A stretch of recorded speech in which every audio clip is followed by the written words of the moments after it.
I don't need a sex dungeon, but I do like a little kink. You know, in the beginning, you're exploring, it's hot and heavy. It's the honeymoon. And so I just pulled that card out. I was like, hey, can I slap you? And she's like, no, well, you can, but I'm going to slap you back. And I was like, oh, it doesn't work that way. And I knew in that second that, okay, there's going to be a journey here. There's going to have to be exploration, compromise. She's not into some of the things that I'm into. You're listening to Sex with Emily. I'm Dr. Emily, and I'm here to help you prioritize your pleasure and liberate the conversation around sex. Dating as an adult is exhausting. While experience comes with age, actually applying that experience is easier said than done, even for professionals. With me today are two therapy professionals who also happen to be partners, Kim and Vanessa Bennett. Their book, It's Not Me, It's You, offers an anecdotal roadmap of how to relationship better, from overcoming commitment issues to fanning the sex flames to breaking the blame cycle. John and Vanessa expertly dissect their own relationship to inspire us to create healthy bonds with the people we love. Listen to learn why the one is a myth, how to wean ourselves off codependency, and how to replace obligatory sex with erotic collaboration. Please rate and review Sex with Emily wherever you listen to the podcast. It just helps get the podcast out to more people like you. You can find us on all social media. It is at Sex with Emily. And don't forget to check out my new articles, Vaginal Health Solutions You Didn't Know Existed, and How to Give an Erotic Massage on our website, sexwithemily.com. All right, everyone, enjoy this episode.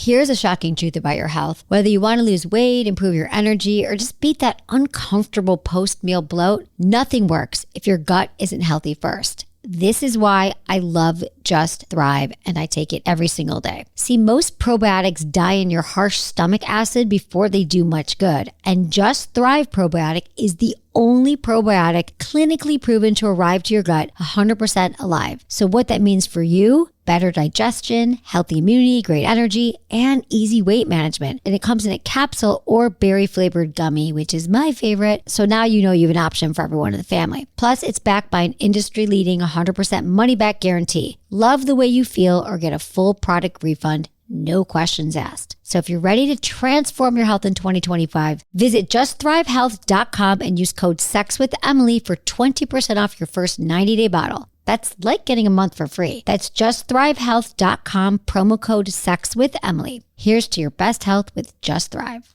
Okay, let's get real. Great chemistry isn't just about connection.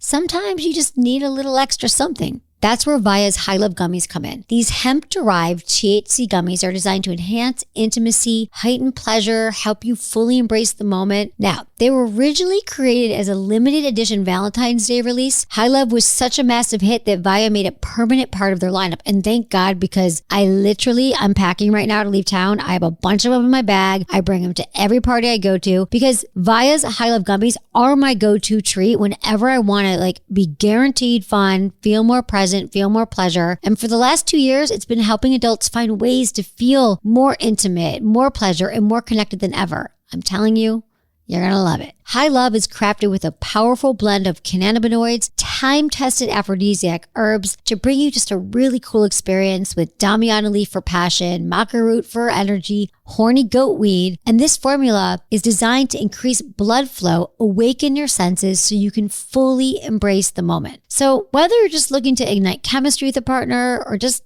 have a really great night of self-care, this gummy delivers every time. And yes, Via legally ships nationwide, discreet, direct to your door so you don't need a medical card, backed by a worry-free guarantee. So if you're 21 and over, treat yourself to 15% off and get a free gift with your first order using our code EMILY at viahemp.com. Plus, enjoy free shipping on orders over $100. That's VIIAHEMP.com and use code EMILY at checkout. Viahemp.com, use code EMILY.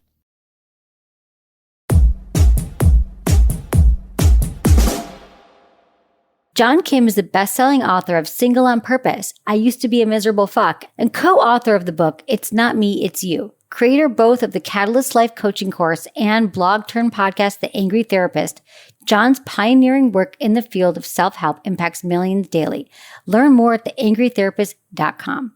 Vanessa Bennett is an author, holistic psychotherapist, clinical entrepreneur. In addition to a suite of online courses and in-person retreats, Vanessa offers therapy and coaching in private practice, helping clients discover soul-based growth and fulfillment. She's the co-author of the book, It's Not Me, It's You. Learn more at vanessabennett.com. Thank you for being here, Vanessa Bennett and John Kim. Your book, It's Not Me, It's You. Break the blame cycle, relationship better. So congratulations on this book. And so what I love is you're using your own relationship kind of as a roadmap for couples to tackle their own issues in this book, which is really brave and really vulnerable.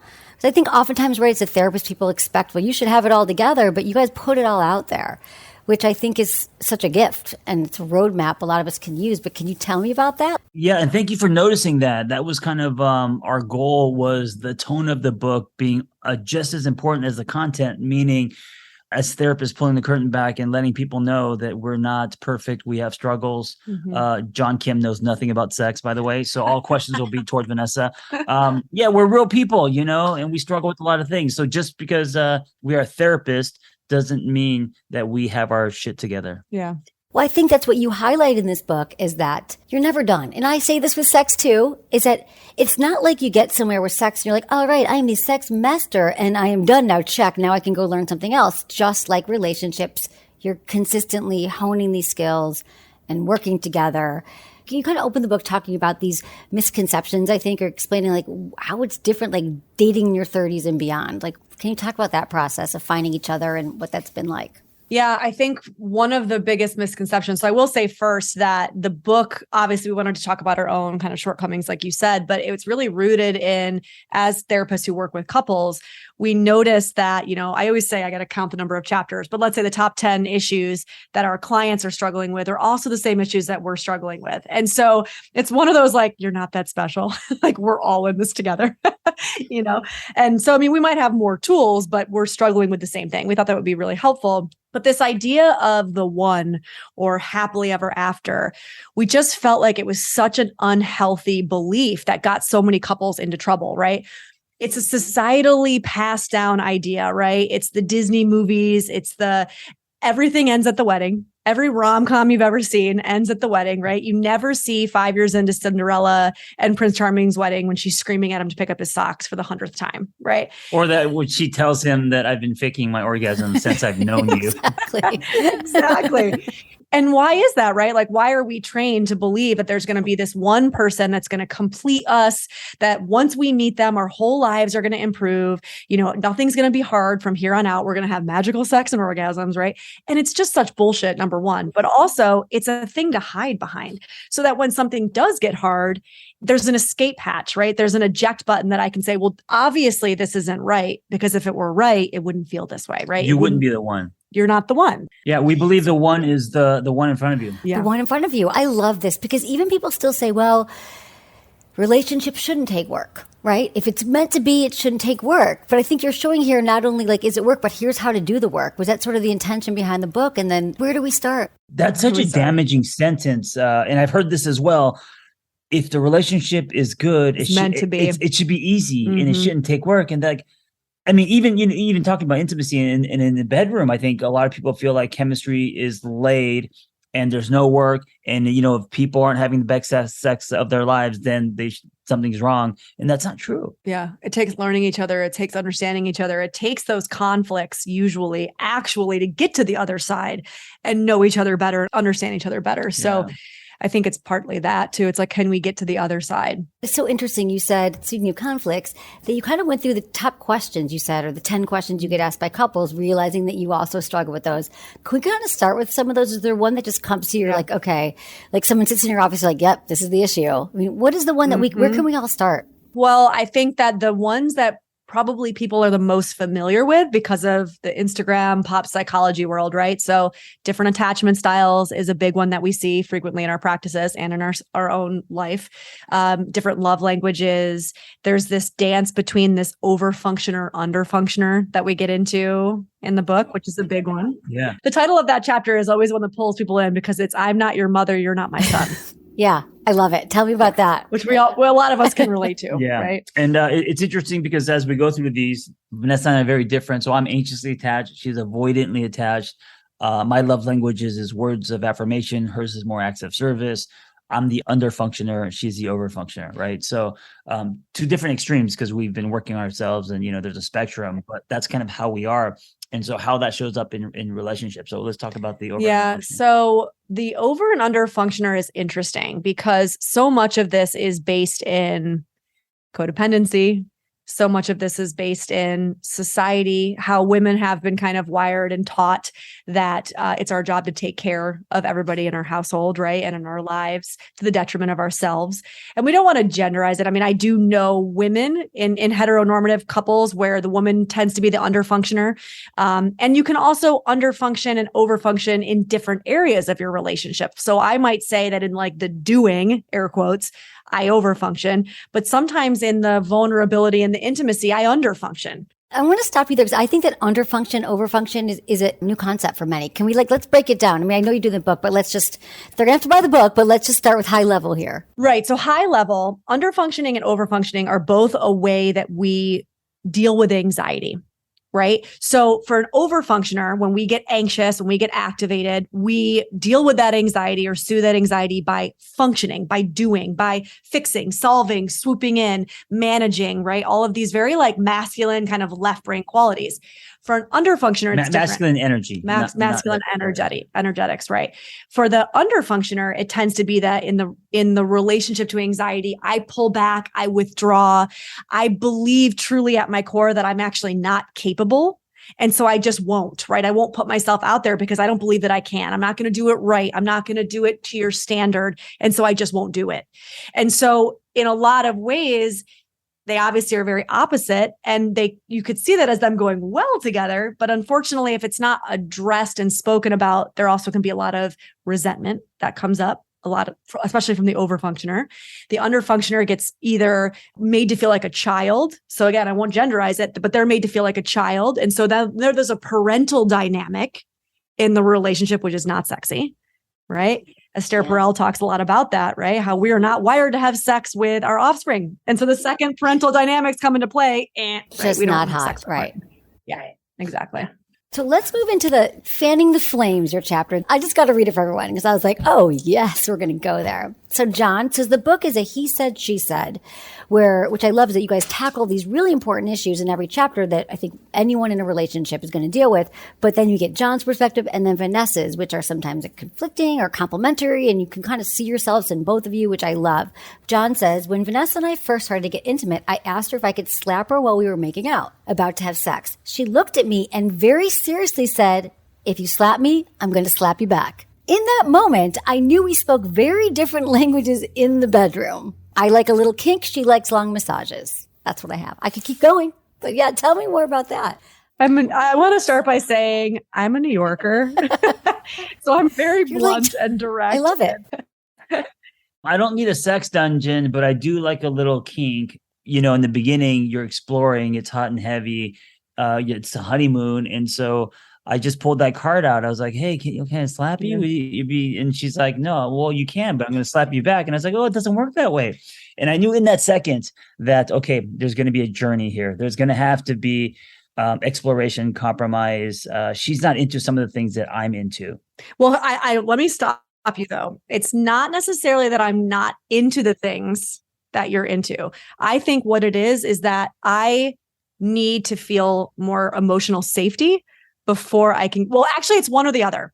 Either I can be like I was in my 20s and have one night stands that I kind of did some of that crazier stuff, but I didn't care. Or now that I'm with somebody that I care about, I need to feel a little bit more emotionally safe before I can go there. So are you saying that now that you do feel safe, I can slap you? Is that on the table? My next question. So you're saying there's a chance. As long as I can slap you back, we're fine. Not hot for John. Emily, I don't want to be slapped. One of us has to be the dominant. One of us has just as role playing. Well, the masculine and feminine too. If someone has to lead and someone has to follow, there's the polarities, or then nothing's happened, right? If you're both laying there waiting to be slapped, in a sense, someone has to lead and follow, whether it's a slap or a kiss or something. So maybe it's not that kind of kink, but what I think a lot of couples and what you talk about too is how you sort of found different desire styles, right? You kind of like how you guys have figured out your desire and your arousal and how you get turned on. So but what has been the journey with that? Because it's very common that someone's like, my partner wants to choke me or my partner wants to talk dirty and I don't. I mean, it's one of the most common things that happens with sex. And it's compromise. It's a lot of talking. It's, so maybe you could share more about that. I will say that desire types was really mind blowing for me when I found out about this concept. And this is a new discovery in the last year of this idea of spontaneous versus responsive desire. I was floored, and it normalized so much for me, right? So I'm sure you've talked about this before on your podcast, but knowing that most men, 75% of men rank as spontaneous and about 75% of women rank as responsive. And so I need to be turned on before I want to have sex. He can want to have sex before being turned on. Right. That in and of itself is a mind-blowing thing to understand about the two of us. So if I come home and John has like cooked dinner and done the dishes, I'm so much more already like prone to being like, oh, I'm feeling seen. I'm feeling taken care of. My love language is acts of service.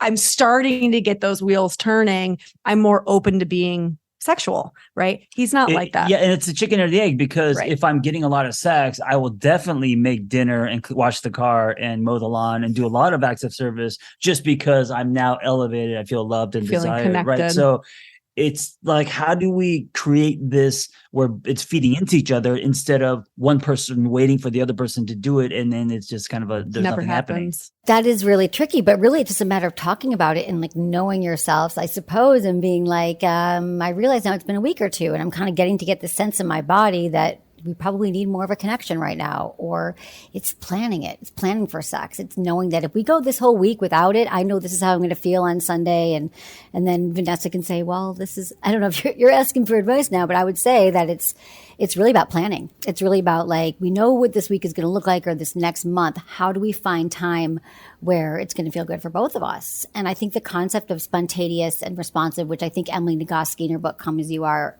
really breaks this down so well for people. And the thing is, it's not necessarily a new concept, but it's such a great concept because when people grasp it, they're like, oh, because I think so many vulva owners walk around feeling like something is wrong with them because when if they're with their penis owning partner walks into the room and they see us and they're so turned on and they're ready to go and you see their erection, you're like, I'm not even there yet. Like I'm still finishing a text and taking care of the baby and all these things. And then you feel bad. Why aren't I just turned on like that? But then to learn that we respond to stimuli, and some of the stimuli, it sounds like it might be cleaning the house or doing things, but there might be other things you could explore. Like what I've learned too, Vanessa, because I'm the same way.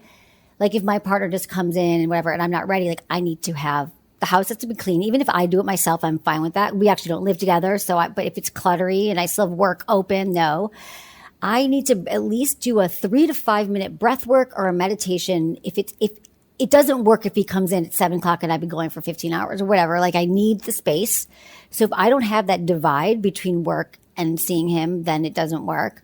I need to have showered. I need to have talked to him too. Like I don't typically, unless I haven't seen him for a while, go right into the sex. So if it's cold in his apartment when I get there, his house, oh my God. I'm shut down. I'm with you. I'm like, these cold, things. no sex. I'm like, check. I'm like, turn on the heat because it's not like so I've had to learn what those things are and express them in the most loving and not judgmental way I can.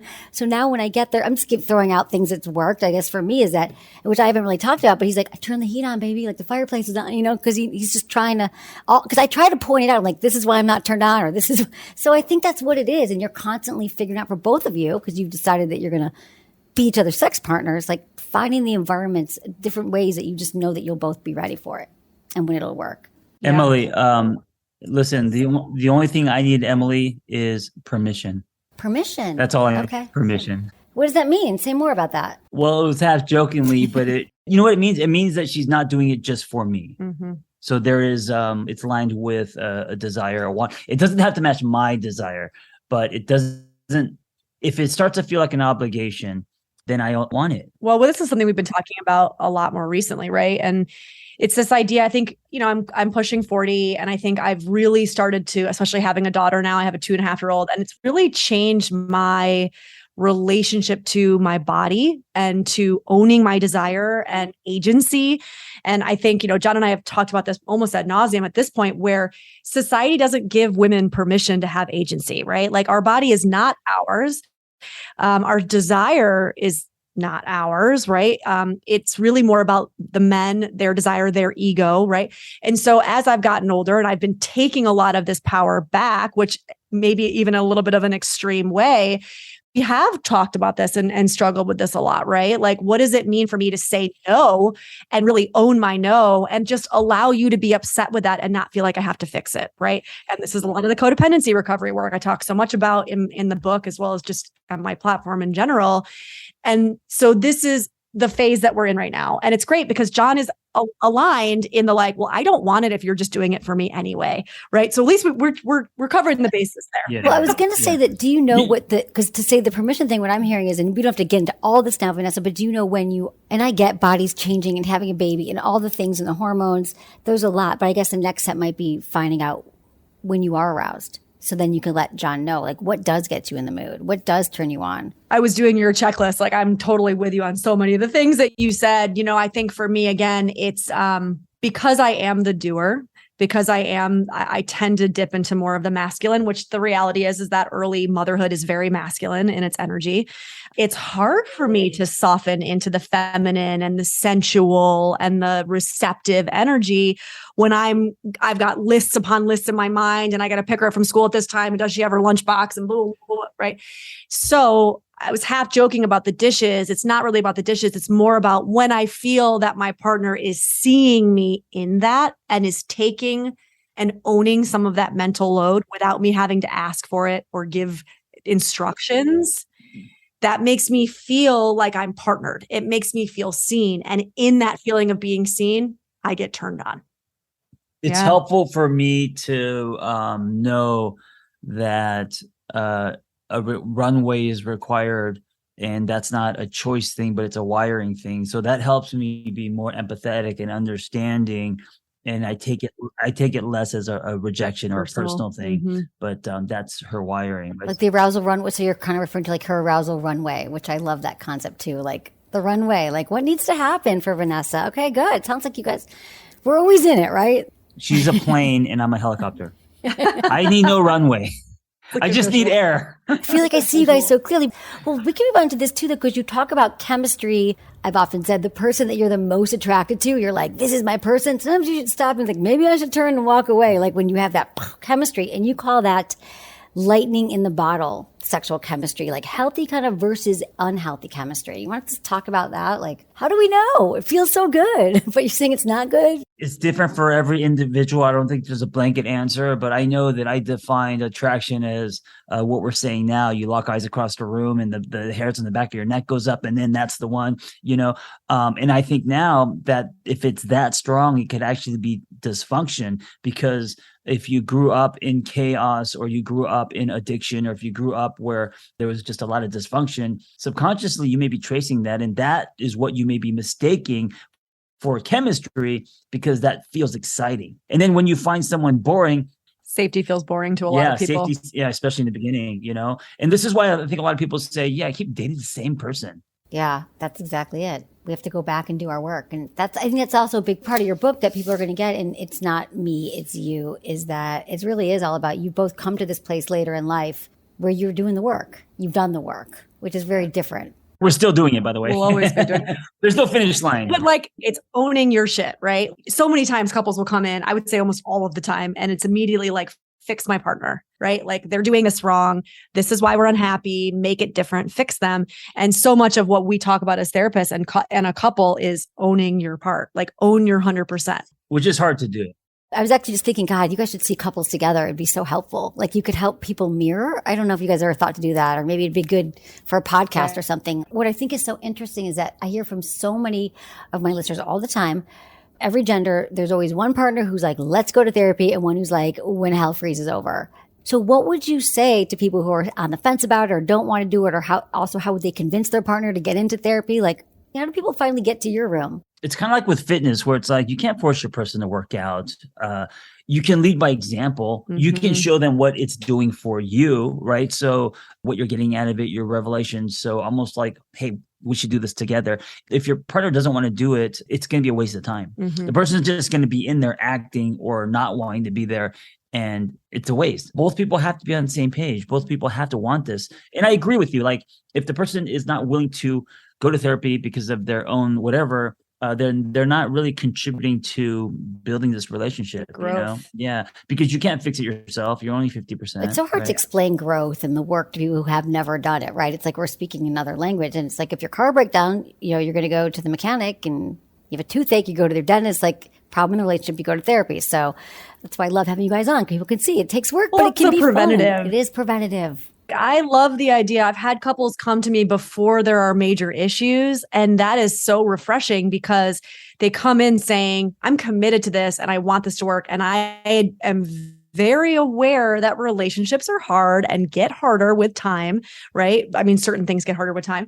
And so I want to head it off at the pass. And that's been amazing as a therapist because we get to work with establishing healthy communication, establishing healthy, fighting patterns and things like this before it's gotten to the place where there's so much resentment that you almost can't get underneath it. I love that advice. I think that people should go it's never too soon to go to therapy. But let's talk about resentments for a minute, because I think you both have said this. I've heard you both say that. I think TikTok you did, John, too, was the number one thing that ruins relationships is resentments. Vanessa uses resentment as a measure of you got to do something, And so if you're at the point where you're starting to get resentment, it's almost too late. You should be communicating. Yeah, resentment for me, when I teach a lot of groups and classes on codependency recovery. And the way that I talk about it, especially in the beginning of the work, is that resentment is a feeling that all of us know really well. Some people are better at knowing their emotions than others. Some people are better at being able to describe their emotions, but resentment is one that I would bet almost every human knows what it feels like, right? So if you are in touch with that and you can say, ooh, I'm sensing it, and it doesn't have to be overwhelming, but it can be just like the tiniest little whiff of resentment. Usually that means stop, pause, check in. Something's not being spoken that should be spoken. Some kind of conversation has to be had. A need is not getting met. You're not setting a boundary, whatever the thing is. It can be a really great flag and it still comes up. It's not like I don't ever get resentment now. Of course I do. It continues to be my flag and my way to check in on my part.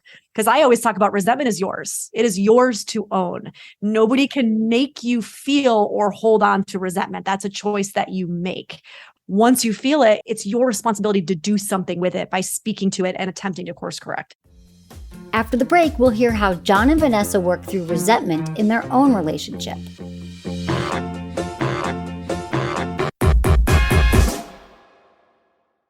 Have you ever woken up with a funky symptom like a swollen, itchy eye, like a funky looking rash, tight pain in your neck, or a persistent cold that won't go away? And then you immediately Google it or search TikTok to see what's wrong? Okay, we've all gone down that rabbit hole, but it's time to get the help and care you really need with ZocDoc. ZocDoc is a free app and website where you can search and compare high quality in-network doctors and click to instantly book an appointment. We're talking about booking in-network appointments with more than 100,000 doctors across every specialty, from mental health to dental health, primary care to urgent care, and more. You can filter for doctors who take your insurance, are located nearby, are a good fit for any medical need you may have, and are highly rated by verified patients. Once you find the right doctor, you can see their actual appointment openings, choose a time slot that works for you, and click to instantly book a visit. I use this, and you should too. So just stop putting up those doctor appointments and go to ZocDoc.com/Emily to find and instantly book a top-rated doctor today. That's ZocDoc.com/Emily. ZocDoc.com/Emily.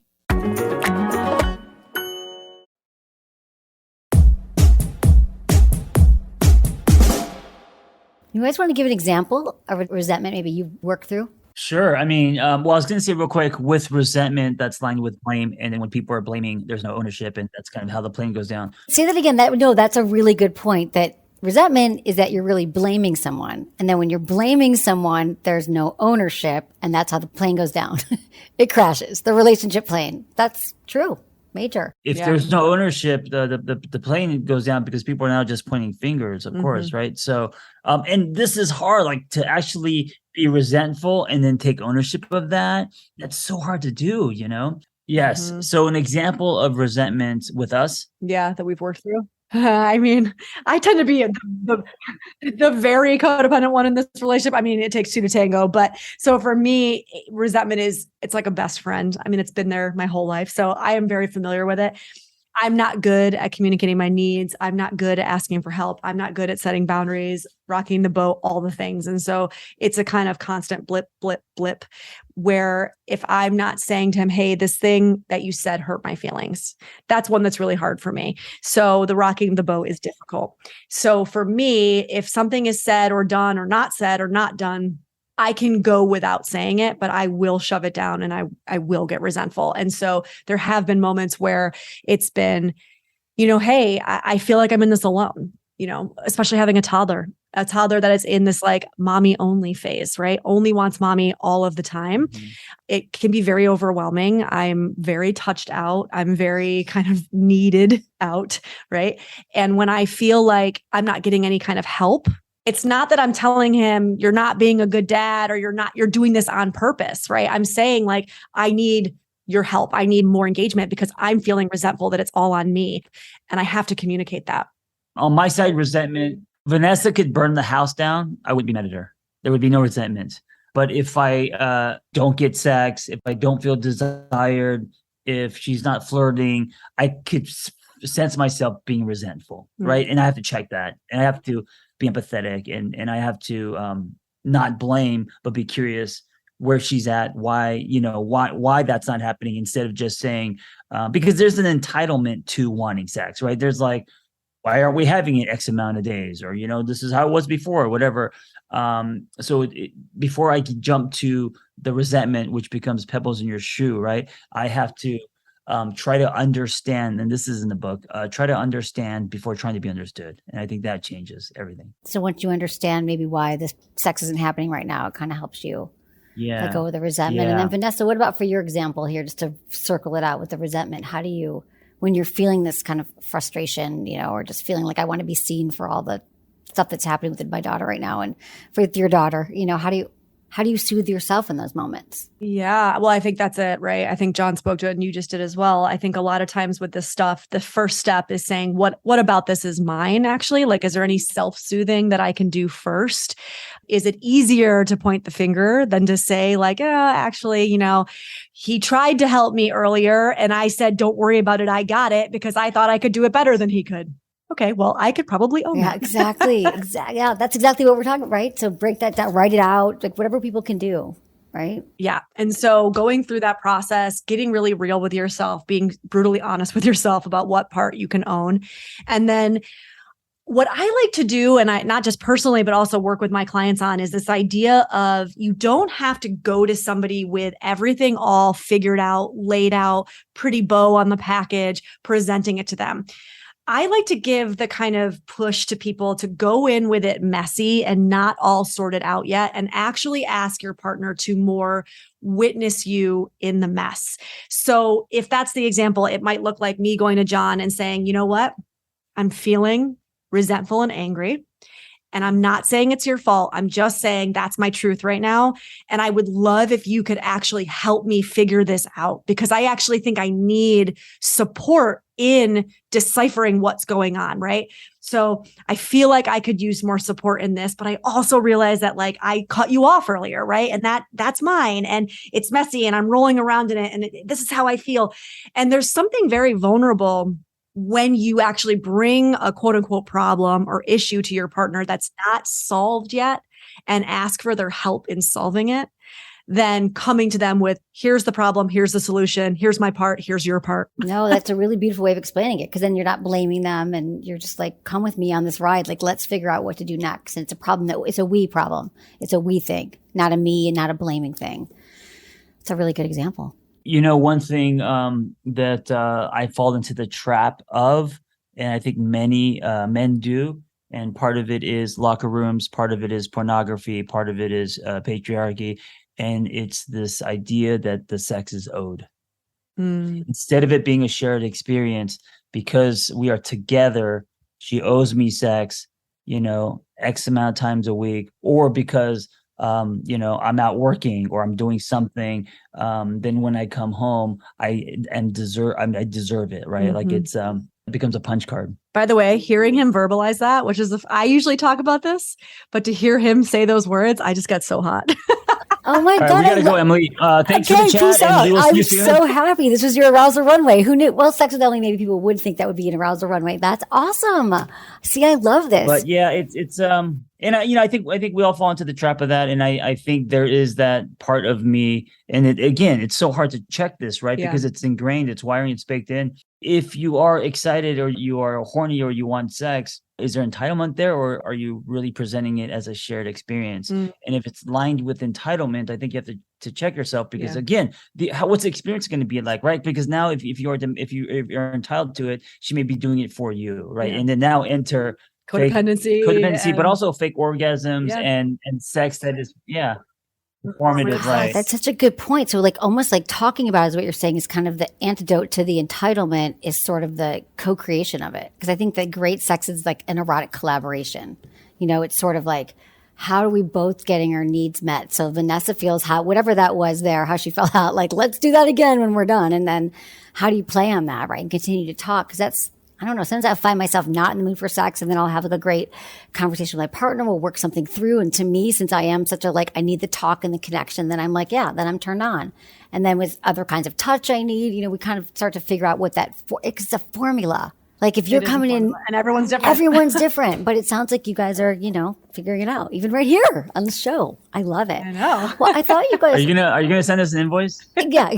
No, I love you guys. I want to I want to see if you could help me answer a question from a listener, because we get so many questions. I thought this would be a really great one you guys could help me with. Okay. This is from Gabby. She's 25 in Charleston, South Carolina. Hey, Dr. Emily, my boyfriend and I have been together for 9 months. In most aspects of the relationship, we're extremely happy, fulfilled, and vulnerable with each other. We have very open communication and feel safe talking about things. We're having an issue that we seem to not be able to solve. We have very different love languages, and this issue seems to cause some extra tension in our relationship when we're both stressed and looking for comfort. My love language is physical touch, and when I'm stressed, I seek comfort in hugs and kisses. His is quality time, but that quality time involves some space when he's stressed. He seeks space and time for himself when he's stressed out, but all I want to do is comfort him.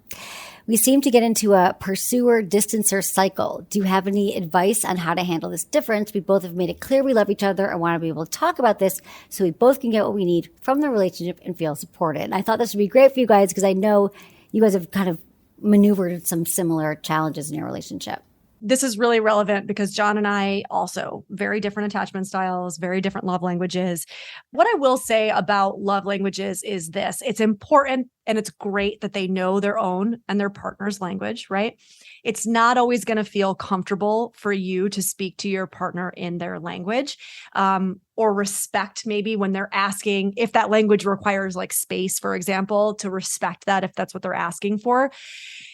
Very non-romantic, but something I do. So John's is words and mine is acts of service. Words are very hard for me to give. Not writing, but when I'm looking you in the eyes and I have to be vulnerable, it's really difficult for me. But I know it's really important for him. And so I actually have a reminder in my phone to go off every couple of days that just says John words. And it's a reminder to me to say, like, have I actually given him these affirmations that I know are so important for him? Because to me, him feeling loved is more important than me feeling uncomfortable around that topic, right? So I challenge myself to do it. And I'm sure I don't do it perfectly. And I'm sure he's gotten it better somewhere else, those words, but it's my best that I can do, right? And I do my best to give him that. Emily, this notification thing hasn't gone off in months. Oh, stop. I was waiting. I don't know. I'm like, she's been snoozing it, huh? No. There's been a lot of snoozing. Yeah. Yeah, I think knowing how your partner prefers to give and receive love is foundational. If you don't know, there's going to be a lot of, oh, this person doesn't love me, but it's not that she or he doesn't love you. You guys don't speak the same language. And then that's where there's compromise, right? So relationships aren't about compromise of self, but of course, every relationship is about compromise, right? So knowing that acts of service is a big deal for her.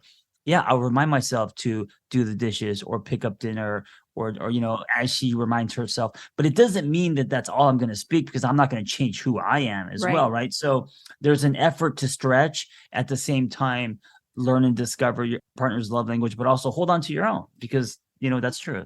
And I want to quickly, without going into too much, I think quickly just to touch on what I'm sensing is a little bit of this like anxious avoidant dance that they've got going on. The pursuer distancer. Yeah, it's not impossible for somebody who swings more anxious and somebody who swings more avoidant to work out. Actually, we're very, very drawn to each other for a reason, mostly because it does give us an opportunity to heal, right? And to do that work. It's a mirror. When you tend to be somebody who's more anxious, you need and desire reassurance. I think it's okay for you to let your partner know, I respect your desire for space. When you feel like you need space, ask for it. And what I'm asking from you is to also just give me a little bit of reassurance that we're okay. You're okay. I'm okay. You just need this time. On the flip side of that, if you're more of the avoidant who realizes I'm stressed out, I need space, your obligation to that relationship is to be very clear about that and give a specific amount of time that you need.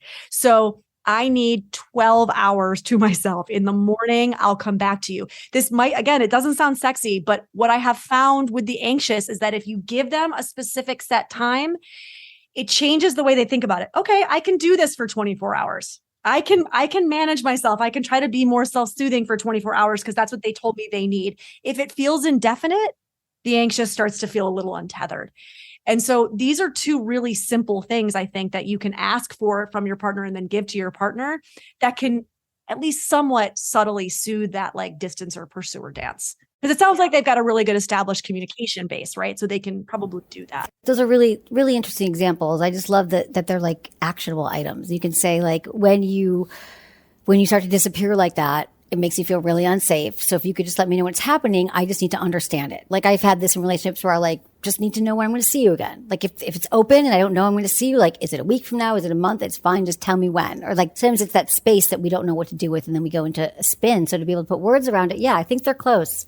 Vanessa, you specialize in codependency, right? And your chapter on codependency is Fuck the Giving Tree. I mean, it's kind of a buzzword now, and I think it's still really confusing to many. Even I get confused by it sometimes, and I understand it. How can you identify and correct or work with codependency? I don't think you correct it. What is codependency? What is it? Yeah, what is so- it? What is it? Yeah. Right. You're right. It is a buzzword. And I think it's in this, again, this pop psychology. Everybody's a narcissist Right, suddenly. exactly. Suddenly everybody's doing is gaslighting, right? Like everyone's running around using these clinical terms. Exactly. But I actually think that I haven't heard any other psychologist or therapist talk about it in the same way so far, but I'm actually in the camp of really believing we're all codependent.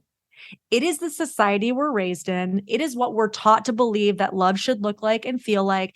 I lose myself in you, right? You're my better half. You complete me. All of these very these are codependent ways of existing in relationship. Now, the way that I describe it is really this simple. If you're good, I'm good. If you're not good, I'm not good. That in itself is codependency. So my emotional state is based on somebody else's emotional state. My sense of worth, my sense of value, my sense of self is based outside of myself, right? And so when you know that that is happening, you can stop yourself and say, there's some codependent behaviors going on here, right?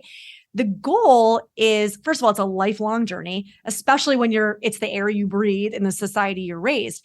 The goal is really to move more towards interdependence. So when we see ourselves in codependent relationships, it's kind of like you were talking about earlier, John, with this like, you owe me sex. It is very transactional. This is how we go into any relationship, not just love relationships, right? We are partnered and therefore you owe me. Again, you're my needs meeting machine. You owe me sex. This is owed to me somehow. That is not actually an interdependent relationship, which is two sovereign beings that come together and say, you're the cherry on my sundae, right? But you don't complete me. I am already complete. You don't owe me anything because you're not mine to own, right? These are very radical, different ways of looking Okay, at so I'm going to go to relationships. one back to the first thing you said, because I can just hear people going, well, wait, if my partner's upset, of course I'm going to be impacted by it. Yes. Right. So how do we? Yes. And that's empathy. Okay. There's nothing it wrong with It empathy. shouldn't derail your entire day, your entire life, Right. Okay. When empathy gets tricky is when it starts to look like, I don't know where I end and you begin. And what happens is with empathy, you can feel empathetic. And I sense when my partner or like my child especially is hurting. When it gets sticky or tricky is when I want to soothe you and make you feel better because I don't like the fact that you're uncomfortable. It's actually not about them. You're anxious that they're upset. And so you want to fix it to make yourself feel better. I used to think that if I go down, you go down with me. And that's love. I used to think that was sexy. I used to Yeah. think that was romantic, right? That's And what we do think in this culture. And it wasn't just movies. Maybe part of it is cultural, being Korean. It's all about the family, and there's no individual. Collective. We're about the collective. There's something about that, you know, being on a team that's very like bigger than you. It's very romantic. But the flip side of that is, what if you're with someone who's in a depression or who has some kind of personality disorder or something, or an addiction, and then they, you know, without intention, take you hostage, and now you go down with them, and it completely changes your life too. And that's not healthy. It's not healthy love. It's hard to untangle, because I love what you said about like everyone's dating a narcissist who's gaslighting them in a codependent relationship. Like you can just kind of, it's all confusing. Or there's so many things. And we're all triggered. And we're all triggered. Yeah, we're all triggered by the narcissists that are gaslighting us in our codependent relationship. We also all have narcissism in us, right? This is uncomfortable for a lot of people to hear when I do my classes, but I will say to somebody, I'm going to give you a little trigger warning here, people. The reason why codependents, people who struggle with codependency, love narcissists is because codependency and narcissism are two sides of the same coin. They are both other-oriented personality structures. So I find my sense of self outside of myself, right? Narcissists like to control, and the motivation is different. So I'm not saying if you struggle with codependency, you're a horrible person, right? And honestly, most narcissists aren't at their core horrible people either. That came from somewhere. That is caused by really severe trauma and wounding, right? It's actually very sad. And I'm not talking about everybody has narcissism. I'm talking about somebody who's got true NPD, right? Narcissist personality disorder. But they are two sides of the same coin. You have a similar personality structure. And so it makes sense that you're going to be drawn to each other because you're seeking external validation, sense of self, sense of worth, right? Once you as a codependent start to work on that and recover from that and find that sense of self, capital S, internally, I bet you'll find you don't have as many narcissists in your sphere. Now, that said, a lot of times people who struggle with codependency have narcissistic family structures. So they have a family member who they themselves is narcissistic or has a struggles with an addiction, a substance abuse addiction, right? Or themselves mental health issues. I'm not blaming, but I'm saying when a mom or a dad is deep in depression, they're very centered on themselves because they have to be, and it's hard for them to see their child. So that actually can be a narcissistic wounding. Cue codependency. I just want to reinforce this again. So what we're I know, saying I is could go both, on no, and I on. could too. This is why I'm like, it's so helpful just to kind of understand it more. But that thing of the other, that the narcissist and a codependent, which are also spectrums, I suppose, is that it's about the other. Like, so for the codependent, we need to feel better about ourselves by helping others. That's how we get filled up, right? But a narcissist needs others to reflect back to them how great they are or fill their narcissistic supply, if you will. So it's really about, we all need other people, but in different ways to help us function in our dysfunction. Pretty much. Yeah. And so the healing, right? I mean, I can't speak for the true narcissist because that healing is very difficult and or sometimes impossible, depending on where they are on the spectrum. But the healing for somebody struggling with codependency is really learning to stop self-abandoning and really learning to stand in their power and start to develop that relationship with their self, capital S. Can you talk about the capital S self? Yeah, talk about the capital S self.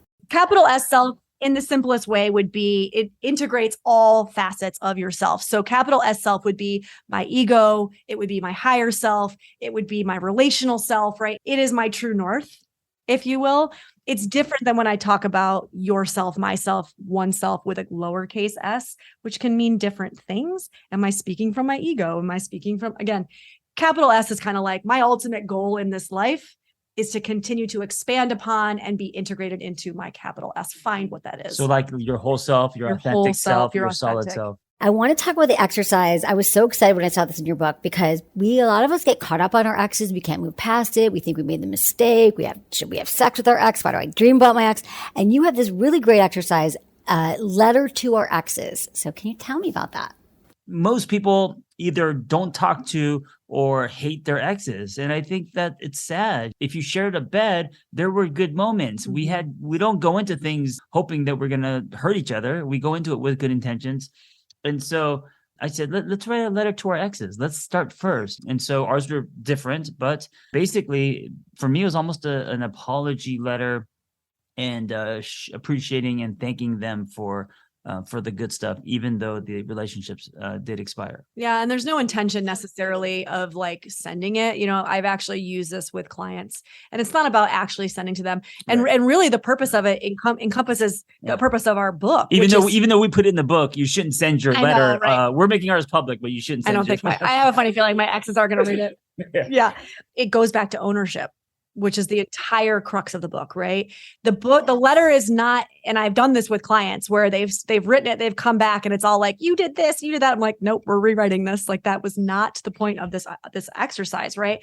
The point of this exercise is to say like, here's what I can own.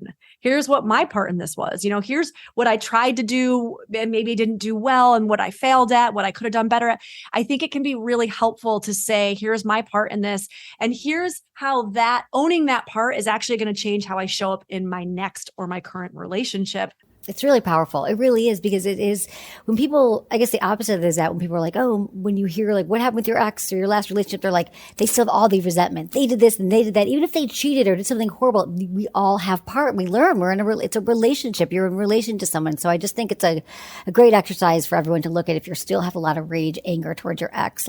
And that's the thing. You can have rage and anger, but like, to be clear, that's a red flag. If you meet somebody and they're like, they were crazy, they were this, they were that, and there is nothing that they can own, I would say that's a huge red flag, because that person probably doesn't have great introspection skills. They don't have a lot of self-awareness. They can't really own their part. Good luck having a fight or an argument with that person at some point, which you will, in your relationship. I'm so glad you brought this up, because I think that is a huge red flag for me. And I think I didn't know a lot of this stuff in my 20s, but I would just be like, oh yeah, of course your ex was crazy, because everyone's ex is crazy, but now I'm like, if someone says it, I'm like, I'm out. Like such great tools in your book really is about ownership and learning. I think we're going to learn a lot in it. So thank you for writing this, being open and vulnerable and sharing it. I thank you both. I'm going to ask you guys the 5 questions we ask all of our guests. Quickie questions. Okay. Biggest turn on. It could just be a word. Oh, biggest turn on. Yeah. Oh shit. Do I have to be honest? Biggest turn. Okay. Being slapped? No, not being slapped. Slapping. Slapping. Oh yeah, right. Sorry. That would be mine. Waking up with what's the word, Felicia? Waking up with them initiating. You can say. Yes. Wow. It's coming my way from them, not from me asking, I guess. That's really hard when you have a 2-year-old in your bed, but I appreciate that that's a fantasy. Okay, Vanessa, your biggest turn on. Someday. Biggest turn on, feeling seen, like truly seen. Yeah. I knew my answer was going to sound shallow. No, I love that you are so unabashedly you and real. And what person doesn't want to wake up with a blowjob, right? Okay, biggest turn off. Somebody not able to take responsibility.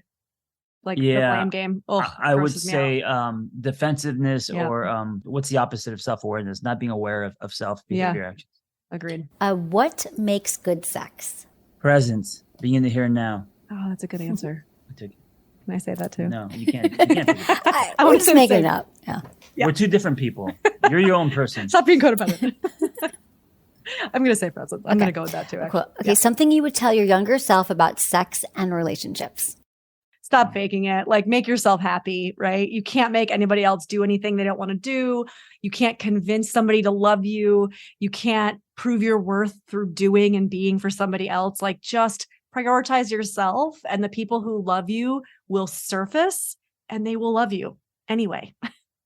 For me, it was it's continually to redefine, right? So shedding old residue from society, from locker rooms, from pornography, whatever that you've learned, the environments you've been in, and always trying to redefine what good sex looks like for you. Being open. All right, here's our 5th question. What's the number one thing you wish everyone knew about sex? It doesn't look anything like it does in the movies. I'm speaking as a woman here, but the number of sex scenes where the man just climbs on top of her, thrusts twice, and she's like, oh, it's like, come on. Are we really still making movies like this? Because we are. It doesn't look anything like it does in movies. And also, it's okay to laugh. That's another one. It's okay to laugh and like kind of be silly sometimes when you're having sex. I took 2. I would say the number one thing that people should know about sex is that it's not dried cement, that it is a living, breathing thing, that it is a dance, it's a constant, it's always expansive, right? So it's not a photograph or a poster. Yep. it's something created, it's energy, so it's Dynamic. it's formless. Yeah, I love that. Good job. Love it. Okay, so tell me, where can people find you? What should we know? John, Kim, Vanessa Bennett. I'm across the board at the Angry Therapist Yeah. on social. I'm a little all over the place, but mostly Instagram and TikTok. So Instagram, I'm at Vanessa S. Bennett. TikTok, I'm actually the Coda Yoda. And then, our book is wide. Anywhere you would get books, Amazon, Target, Barnes & Noble, all the places. Congratulations. It's a really helpful tool, I think, for anyone who reads this. So thank you for doing it.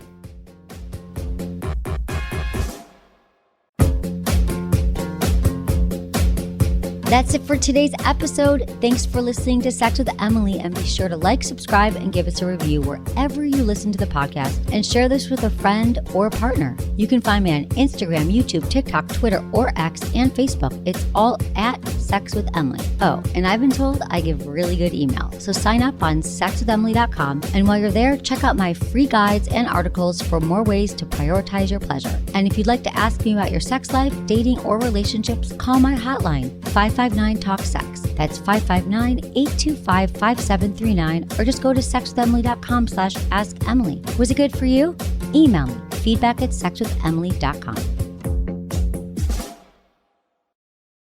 Are you ready to have the best sex of your life in 2025? Well, listen up. I'm hosting a free live masterclass that's going to transform the way you experience intimacy, pleasure, and connection, whether in a long-term relationship or just exploring. And here's why. It is my 20th year of Sex with Emily. I know, I can't believe it either. And I want to give you all my top actionable tips in one place as a thank you for tuning in all these years, but also because I know how to teach it to you in an hour that's really going to change your life and be able to give you some actionable steps. Great sex isn't just about positions or toys. I mean, all that stuff is important. It's actually about sexual intelligence, or sex IQ. And that is understanding the mental, emotional, and physical pillars that shape your sex life. And in this masterclass, I'm giving you the exact tools to make sex better starting now. You're going to learn how to talk about sex without all that awkwardness, how to ask for what you want and actually get it, and how to break through the mental blocks that hold you back in the bedroom. Plus, I'll share my proven Pleasure Thieves framework so you can identify what's keeping you stuck and finally move past it. And all of this is wrapped in the pillars of Sex IQ, which I have not taught yet. So I'm very excited for you to join me in this free masterclass. So if you're ready to feel more confident, more connected, and way more satisfied in bed, join me virtually March 12th at 11:30 a.m. Pacific, 2:30 p.m. Eastern. And you just got to sign up by clicking the link in the show notes or head to sexwithemily.com/masterclass. That's sexwithemily.com/masterclass to sign up on Eventbrite now. I'll see you there.